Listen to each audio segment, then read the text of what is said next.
नमस्कार जय Jagannath welcome to my channel ब्योम की मम रे आउ चलतु आज गोटे नुआ रेसिपी मु शेयर करुँची मुझे बनवाई जाऊँगी यूनिक स्टाइल रे मैगी। तो मैगी रे मु वेजिटेबल वगैरह ऐड करी तो निहाती वीडियो को फास्ट रू लास्ट पर्यंत देखंतु केमिति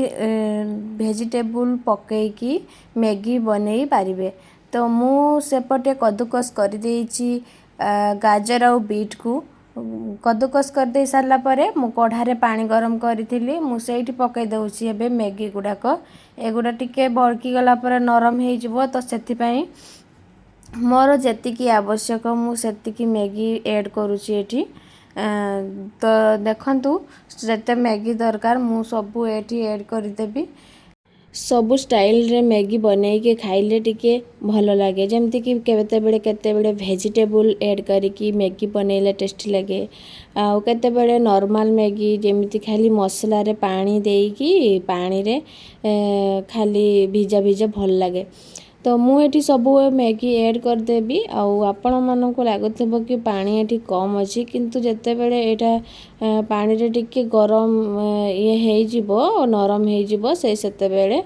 पानी ठीक आसी जिवो। मु कम पानी जानी की देइछि काहे कि ना मु सेतिकी पानी रे ही पानी को पूरा सुखेई की सेठी मसला फसला सब ऐड करबी। देखंतु टिके नरम हेइ सारला परे केमिति पूरा पानी सबु रे कवर हेइ गला देखंतु पूरा सबु मैगी रे पूरा पानी एबे रहिछि देखंतु टिके सुखी गलानी एबे पानी। तो मु एबे ऐड कर देबी गाजर और बीट एका भी टिके सिजिबा दरकार गाजर बीट तो सेति मु ई पानी रे ही दउची गाजर बीट को आउ बहुत टेस्टी लगे गाजर बीट देले कलर टा किंतु चेंज हेइ जिवो कारण एठी बीट दिया हेइछि तो सेति चेंज हेइ जिवो किंतु बहुत टेस्टी लगे एमिति बनै कि केबे खांतु तो बहुत भल लागिबो। आउ आपण जदि चाहिबे एठी मटर ऐड कर परिबे एबे तो मार्केट रे मटर एपटे मिलुनी एपटर साइड रे सेति मु एठी मटर ऐड करिनी नहले एठी मटर भी ऐड हेबो काजू किशमिश ऐड करि परिबे किंतु मु एबे ऐड करिनी एठी मु केवल खाली गाजर आउ बीट एबे मु पानी रे मैगी सहित देकी टिके बळके दउची टिके गाजर और बीट के टिके सिजी जिवो नहले टिके कंचा कंचा लागिवो कंचा भी गाजर बीट खाई हेबो जेमिति सलाड खाउछु किंतु टिके बळके देले जेहेतु मैगी रे ऐड हेजी तो सेति पई। तो देखंतु पूरा यार कलर पूरा चेंज हे गला पूरा रेड रेड हे गला आउ पूरा एबे पानी पूरा सुखिबा पर्यंत आमे याकू बळकेइबा पानी देखंतु एबे सुखी जाईची मु साइड रे ओले देइची एबे पानी पूरा सुखै देबे। पानी जदि आपण न सुखैबा पय चाहुचंती ताहाले आपण काढी भी देई परिबे किंतु मु पानी को सुखै देइची।